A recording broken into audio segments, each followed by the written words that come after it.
Hi friends, welcome back to SIMNAS notebook. അപ്പോൾ ഇന്ന് ഞാൻ കുറച്ച് കിച്ചൺ ടിപ്സുമായിട്ടാണ് നിങ്ങളുടെ അടുത്ത് വന്നിരിക്കുന്നത്. ഇത് പലർക്കും അറിയാവുന്നതായിരിക്കും, എന്നാൽ അറിയാൻ പാടില്ലാത്തവരുണ്ടെങ്കിൽ അവർക്കൊരു പ്രയോജനം ആട്ടെന്ന് കരുതി ചെയ്തതാണ്. അപ്പോൾ എല്ലാവരും ഇതൊക്കെ ഒന്ന് കണ്ട് ട്രൈ ചെയ്ത് നോക്കൂ കേട്ടോ. Tip number 1.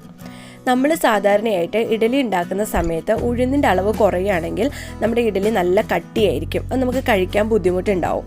ഇത് ഒഴിവാക്കാൻ വേണ്ടിയിട്ട് നമ്മൾ അരച്ചെടുത്ത അതേ മാവിലേക്ക് ഈ ഒരു ടെക്നിക്ക് ചെയ്ത് നോക്കിയാൽ നമുക്ക് സോഫ്റ്റ് ഇഡലി കിട്ടും. അതായത് കുറച്ച് പപ്പടം, ഞാനിവിടെ ഒരു 3 പപ്പടം കട്ട് ചെയ്തെടുത്തിട്ടുണ്ട്. ഇത് കുറച്ച് വെള്ളത്തിൽ നന്നായിട്ട് അരച്ചെടുക്കണം.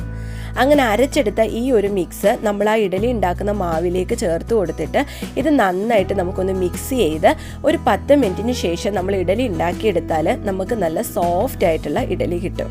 എല്ലാവരും ഇതൊന്ന് ചെയ്ത് നോക്കണം കേട്ടോ. Tip number 2.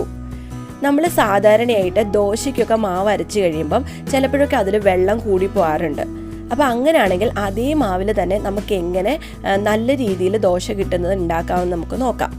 അതിന് വേണ്ടിയിട്ട് ഞാനൊരു 3 ടേബിൾ സ്പൂണോളം റവ ഈ മാവിലേക്ക് ചേർത്ത് കൊടുത്തു. നമ്മൾ എടുക്കുന്ന മാവിൻ്റെ അളവിനനുസരിച്ച് റവയുടെ അളവ് നമുക്ക് കൂട്ടുകയോ കുറയ്ക്കുകയോ ചെയ്യാം. എന്നിട്ട് നന്നായിട്ടൊന്ന് മിക്സ് ചെയ്ത് ഒരു 10 മിനിറ്റിന് ശേഷം നമുക്ക് ദോശ ചുട്ടെടുത്താൽ നല്ല ദോശ നമുക്ക് കിട്ടും. നല്ല ക്രിസ്പ്നെസ് ഉള്ള ദോശയായിരിക്കും കിട്ടുന്നത്. നമ്മൾ റവയൊക്കെ ചേർത്തിട്ടുണ്ടല്ലോ, അത് പെട്ടെന്ന് ഇളകിയെടുക്കാനും പറ്റും. ഇതും ഒന്ന് ട്രൈ ചെയ്ത് നോക്കണം കേട്ടോ. Tip number 3. നമ്മൾ അരിയൊക്കെ സൂക്ഷിക്കുന്ന സമയത്ത് കുറേ നാൾ കഴിയുമ്പം ഈ അരിയിലേക്ക് പ്രാണികളും ചെള്ളും ഒക്കെ വരാനുള്ള ചാൻസ് ഉണ്ട്. ഇത് ഒഴിവാക്കാനായിട്ട് നമ്മൾ അരി സൂക്ഷിക്കുന്ന കണ്ടെയ്നറിലേക്ക് കുറച്ച് ആര്യവേപ്പിൻ്റെ ഇല ഇട്ടിട്ട് ഈ കണ്ടെയ്നർ ഒന്ന് അടച്ചു വെച്ച് സൂക്ഷിച്ചാൽ കുറേ നാൾ നമ്മുടെ അരിയൊക്കെ കേടുകൂടാതെ ഇരിക്കും. ഏതരിയും നമുക്കിങ്ങനെ ചെയ്യാവുന്നതാണ്. Tip number 4. ഉഴുന്ന്, ചെറുപയർ, കടല ഇതൊക്കെ നമ്മൾ കണ്ടെയ്നറിലിട്ട് സൂക്ഷിക്കുമ്പോൾ കുറേ നാൾ കഴിയുമ്പോൾ ഇതിൽ പ്രാണികൾ വരാറുണ്ട്. അങ്ങനെ പ്രാണികൾ വരാതിരിക്കാൻ വേണ്ടിയിട്ട് ഇതിലേക്ക് നമ്മൾ 2 വറ്റൽമുളക് ഇട്ടിട്ട് നന്നായിട്ട് അടച്ചു വെച്ചാൽ മതിയാവും. ഇതും ഒന്ന് ട്രൈ ചെയ്യൂട്ടോ. Tip number 5. വെളിച്ചെണ്ണ അങ്ങനത്തെ എണ്ണകളൊക്കെ നമ്മൾ സൂക്ഷിച്ച് വെക്കുമ്പോൾ കുറച്ച് നാൾ കഴിയുമ്പോൾ ഈ എണ്ണയ്ക്ക് ഒരു ബാഡ് സ്മെല്ല് ഉണ്ടാവാറുണ്ട്, ഒരു കനച്ച മണം വരാറുണ്ട്. അപ്പോൾ അത് ഒഴിവാക്കാനായിട്ട് ഇതുപോലത്തെ ഒരു വെള്ള തുണിയിലേക്ക് ഞാൻ കുറച്ച് കുരുമുളക് ഇട്ടിട്ട് ഈ തുണി ഒന്ന് കിഴി കെട്ടുവാണ്. കിഴി കെട്ടിയിട്ട് ആ കിഴി നമുക്ക് ഈ എണ്ണയിലേക്ക് ഇട്ട് കൊടുത്താൽ കുറേ നാൾ നമ്മുടെ എണ്ണ കേടുകൂടാതെ നമുക്ക് സൂക്ഷിക്കാൻ പറ്റും. ചിലർ ഇങ്ങനെ കിഴിയൊന്നും കെട്ടാറില്ല, കുരുമുളക് അതുപോലെ തന്നെ അതിലേക്ക് ഇട്ട് കൊടുക്കാറുണ്ട്. നമുക്ക് ഏതാണോ ഇഷ്ടം ആ രീതിയിൽ നമുക്ക് ചെയ്യാം. എന്തായാലും ഇങ്ങനെ ചെയ്ത് കഴിഞ്ഞാൽ വെളിച്ചെണ്ണ കുറേ നാൾ കേടുകൂടാതെ നമുക്ക് സൂക്ഷിക്കാനും സാധിക്കും. ആട്ടിയ വെളിച്ചെണ്ണയൊക്കെയാണ് നമ്മൾ ഇങ്ങനെ ചെയ്യുന്നതെന്നുണ്ടെങ്കിൽ കുറേ നാൾ കേടുകൂടാതെ ഇരിക്കും. Tip number 6.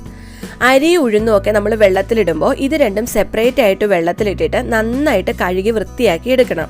അതിനുശേഷം ഈ ഉഴുന്നിങ്ങനെ വെള്ളത്തിൽ കുതിർത്തിട്ട് ഈ ഉഴുന്ന് കുതിർത്ത വെള്ളം എടുത്ത് ഇതിൽ നമ്മൾ മാവ് അരച്ചെടുക്കുകയാണെന്നുണ്ടെങ്കിൽ ഇതുകൊണ്ടുണ്ടാക്കുന്ന ദോശയും ഇഡലിയും ഒക്കെ നല്ല സോഫ്റ്റ് ആയിരിക്കും. എപ്പോഴും ഒരു കാര്യം ശ്രദ്ധിക്കണം, നമ്മൾ നന്നായിട്ട് കഴുകി വൃത്തിയാക്കിയതിന് ശേഷമേ വെള്ളത്തിൽ കുതിരാനിടാവുള്ളൂ. എന്നിട്ട് ഉഴുന്നിട്ട് ആ വെള്ളം എടുത്തിട്ട് വേണം നമ്മളിങ്ങനെ അരച്ചുണ്ടാക്കാനായിട്ട്. ഇതൊന്ന് ട്രൈ ചെയ്ത് നോക്കിയാൽ നമുക്ക് കാര്യമായിട്ടുള്ള വ്യത്യാസം അറിയാൻ സാധിക്കും. Tip number 7. നമ്മൾ ഉരുളക്കിഴങ്ങൊക്കെ പുറത്ത് സൂക്ഷിക്കുമ്പോൾ കുറേ നാൾ കഴിയുമ്പോൾ ഇതിലൊരു പച്ച കളറോ അല്ലെങ്കിൽ ചീത്തയാവാനോ ഒക്കെ ചാൻസ് ഉണ്ട്. ഇത് ഒഴിവാക്കാനായിട്ട് ഒരു 3 അല്ലി വെളുത്തുള്ളി ഞാൻ ഈ ഉരുളക്കിഴങ്ങിലേക്ക് വെച്ച് കൊടുക്കുവാണ്. ഇങ്ങനെ നമ്മൾ വെച്ച് കൊടുത്തു കഴിഞ്ഞാൽ നമ്മൾ ഉരുളക്കിഴങ്ങ് കേടുകൂടാതെ കുറേ നാൾ സൂക്ഷിക്കാൻ സാധിക്കും. നമ്മൾ എടുക്കുന്ന ഉരുളക്കിഴങ്ങിൻ്റെ അളവിനനുസരിച്ച് വെളുത്തുള്ളിയുടെ അളവ് കൂട്ടുകയോ കുറയ്ക്കുകയോ ചെയ്യാം. Tip number 8. പഞ്ചസാരയൊക്കെ നമ്മളൊരു ബോട്ടിലിട്ട് സൂക്ഷിക്കുമ്പോൾ സാധാരണയായിട്ട് അതിൽ ഉറുമ്പും ചെറിയ പ്രാണികളും ഒക്കെ വരാൻ ചാൻസ് ഉണ്ട്. ഇത് നമുക്ക് ഒഴിവാക്കാനായിട്ട് ഈ പഞ്ചസാര ഇടുന്ന ബോട്ടിലേക്ക് കുറച്ച് ഗ്രാമ്പൂ ഇട്ട് കൊടുക്കുക. എന്നിട്ട് നമ്മൾ ഈ ബോട്ടിൽ നന്നായിട്ട് അടച്ച് സൂക്ഷിക്കുകയാണെങ്കിൽ നമ്മൾ ഇടയ്ക്കിടയ്ക്ക് ഇതെടുത്താലും ഇതിൽ ഉറുമ്പോ പ്രാണികളോ ഒന്നും കയറാതെ നമുക്കിത് ഉപയോഗിക്കാവുന്നതാണ്. Tip number 9. നമ്മുടെ മിക്സിയുടെ ജാറിന് അതിൻ്റെ ബ്ലേഡിന് മൂർച്ച കൂട്ടാൻ വേണ്ടിയിട്ട് നമ്മൾ ഈ മിക്സിയുടെ ജാറിലേക്ക് കുറച്ച് ഉപ്പിട്ടിട്ട് ഇതൊന്ന് അരച്ചെടുക്കുക. അങ്ങനെ അടിച്ചെടുത്ത് കഴിഞ്ഞാൽ പിന്നെ നമ്മൾ ഈ മിക്സിയുടെ ജാറ് കഴുകിയെടുത്താൽ നമ്മുടെ ജാറിൻ്റെ ബ്ലേഡിൻ്റെ മൂർച്ച കൂടുന്നതായിട്ട് കാണാൻ സാധിക്കും.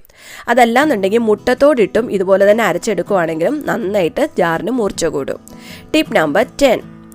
ഇനി നമ്മുടെ മിക്സിയുടെ ജാറിലേക്ക് നമ്മൾ വെളുത്തുള്ളി ഇഞ്ചിയൊക്കെ അരച്ച് കഴിയുമ്പോൾ ഒരു ബാഡ് സ്മെല്ല് വരാറുണ്ട്. എത്ര കഴുകിയാലും അത് പോകാറില്ല. അത് ഒഴിവാക്കാനായിട്ട് കുറച്ച് അരി അതിലേക്ക് അരച്ചെടുത്താൽ മതിയാവും, വെറുതെ വെള്ളമൊന്നും ചേർക്കാണ്ട്. Tip number 11. ഫ്രിഡ്ജിൽ നാരങ്ങയൊക്കെ സൂക്ഷിച്ച് വെച്ചാൽ കുറച്ച് ദിവസം കഴിയുമ്പം ഇങ്ങനെ വാടിയിരിക്കുന്നതായിട്ട് കാണാൻ കഴിയും. ഇത് ഒഴിവാക്കാനായിട്ട് ഓരോ നാരങ്ങ വീതം ഒരു ന്യൂസ് പേപ്പറിൽ ഇതുപോലെ പൊതിഞ്ഞിട്ട് ഒരു കവറിൽ നമ്മളിട്ട് സൂക്ഷിച്ചു കഴിഞ്ഞാൽ കുറേ നാൾ നമ്മുടെ നാരങ്ങ കേടുകൂടാതെ നമുക്ക് സൂക്ഷിക്കാൻ സാധിക്കും. ഇതെല്ലാവരും ഒന്ന് ട്രൈ ചെയ്ത് നോക്കണം കേട്ടോ. ഇത് തീർച്ചയായിട്ടും നമുക്ക് റിസൾട്ട് കിട്ടുന്നതാണ്. Tip number 12. മിക്സിയുടെ ജാറിൽ നെയ്യ് പോലുള്ള എന്തെങ്കിലും സാധനങ്ങളൊക്കെ നമ്മൾ അരച്ചു കഴിഞ്ഞാൽ എത്ര കഴുകിയാലും അത് പോകാറില്ല. ഇത് ഒഴിവാക്കാനായിട്ട് ഈ മിക്സിയുടെ ജാറിലേക്ക് ഒരല്പം വെള്ളം ഒഴിച്ചിട്ട് നമ്മൾ പാത്രം കഴുകുന്ന എന്തെങ്കിലും ഒരു ലിക്വിഡ് 1-2 ഡ്രോപ്സ് ഇതിലേക്കൊന്ന് ഒഴിച്ചു കൊടുത്ത് ഇത് നന്നായിട്ട് അടിച്ചെടുത്ത് കഴിഞ്ഞാൽ ഇനി നമ്മളിതൊന്ന് കഴുകിയെടുക്കുകയാണെങ്കിൽ നമ്മുടെ മിക്സിയുടെ ജാറ് നല്ല ക്ലീൻ ആവും. ബ്ലേഡിൻ്റെ അടിവശത്തുള്ള അഴുക്കുകളൊക്കെ മാറിപ്പോകുന്നതായിട്ട് കാണാൻ സാധിക്കും. Tip number 13. നമ്മുടെ ഫ്രിഡ്ജിൽ നമ്മൾ സാധനങ്ങളൊക്കെ വെജിറ്റബിൾസ് ഒക്കെ സൂക്ഷിച്ച് കുറച്ച് നാൾ കഴിയുമ്പോൾ ഫ്രിഡ്ജ് തുറക്കുമ്പോൾ ഒരു ബാഡ് സ്മെൽ ഉണ്ടാവാറുണ്ട്. ഇത് ഒഴിവാക്കാനായിട്ട് ഒരു ന്യൂസ് പേപ്പറിലേക്ക് കുറച്ച് വെള്ളം തളിച്ച് ഇങ്ങനെ ഒന്ന് ചുരുട്ടി 5-6 മണിക്കൂർ ഫ്രിഡ്ജിൽ വെച്ചാൽ ആ ബാഡ് സ്മെൽ ഉണ്ടാകുന്നത് ഒഴിവാകും. Tip number 14. നമ്മൾ അരി മാവ് ഒക്കെ അരച്ചെടുക്കൂലേ, അരി ഉഴുന്നൊക്കെ അരച്ചെടുക്കുന്ന മാവില്ലേ, അതിൽ നിന്ന് കുറച്ച് മാവ് നമ്മൾ മാറ്റി വെച്ച് കഴിഞ്ഞാൽ പിന്നെ നമ്മൾ അരി ഉഴുന്നൊക്കെ അരയ്ക്കുമ്പം ഇതും കൂടി ചേർത്ത് കിട്ടാൽ നമ്മുടെ മാവ് പെട്ടെന്ന് പുളിച്ച് വരും. വട്ടയപ്പമൊക്കെ ഉണ്ടാക്കാൻ നേരത്ത് ആ എടുക്കുന്ന മാവിലേക്ക് ഇത് കുറച്ച് ഒഴിച്ചു കൊടുത്താൽ മതിയാവും. അങ്ങനെ നമ്മൾ വെച്ച് കഴിഞ്ഞാൽ പെട്ടെന്ന് നമുക്ക് മാവ് ഉണ്ടാക്കി എടുക്കാനും സാധിക്കും. അത് പെട്ടെന്ന് പുളിച്ച് വരും. നല്ല സോഫ്റ്റ് ആയിട്ട് നമുക്കത് കിട്ടുകയും ചെയ്യും. Tip number 15. ഇനി കറി വയ്ക്കുമ്പോൾ കറിയിൽ ഉപ്പ് അധികമായ വിഷമിക്കേണ്ട കാര്യമില്ല. ഈ കറിയിലേക്ക് അല്പം ജീരകം വറുത്ത് പൊടിച്ച് ഇട്ടാൽ മതി. ഇനി ജീരകത്തിൻ്റെ മണവും രുചിയും നമുക്ക് ഇഷ്ടമില്ല എങ്കിൽ അല്പം തേങ്ങ അരച്ച് കറി ചേർത്താലും മതിയാവും. തേങ്ങ അരയ്ക്കുന്നതിന് പകരം തേങ്ങാപ്പാൽ ചേർത്താലും ഉപ്പ് കുറയുന്നതാണ്. ഇനി കറിയിലെ ഉപ്പ് വലിച്ചെടുക്കാൻ ഏറ്റവും നല്ല മാർഗം ഒരു ഉരുളക്കിഴങ്ങ് തൊലി കളഞ്ഞ് കറിയിലേക്ക് ഇട്ട് കൊടുക്കണം. ആ ഉപ്പെല്ലാം ഈ ഉരുളക്കിഴങ്ങ് വലിച്ചെടുക്കും. ഇനി നമ്മുടെ കറിയിൽ എരിവ് കൂടിയാലോ, അതിലല്പം പഞ്ചസാര ഇട്ടാൽ മതി. ഇത് കറിയിലെ അധികമുള്ള എരിവും പുളിയും ഒക്കെ കുറയ്ക്കാൻ സഹായിക്കുന്നതാണ്. അപ്പം ഞാൻ ഈ പറഞ്ഞ 15 ടിപ്സും നിങ്ങൾക്ക് ഇഷ്ടപ്പെട്ട് കാണുമെന്നാണ് ഞാൻ വിശ്വസിക്കുന്നത്. ഇത് പലർക്കും അറിയാവുന്നതാണ്. എന്നാലും ഒരാൾക്കെങ്കിലും ഇത് പ്രയോജനമായെങ്കിൽ അത്രയും സന്തോഷമാണ്. കൂടാതെ നമ്മുടെ ചാനൽ ഇതുവരെ സബ്സ്ക്രൈബ് ചെയ്തിട്ടില്ലാത്തവർ ഒന്ന് സബ്സ്ക്രൈബ് ചെയ്ത് സപ്പോർട്ട് ചെയ്തേക്കണേ. ഈ വീഡിയോ ഇഷ്ടമാവുകയാണെങ്കിൽ ലൈക്ക് ചെയ്യാനും ഷെയർ ചെയ്യാനും മറക്കരുത്. പുതിയൊരു വീഡിയോ ആയിട്ട് നമുക്ക് വീണ്ടും കാണാം. അതുവരെ നന്ദി, നമസ്കാരം.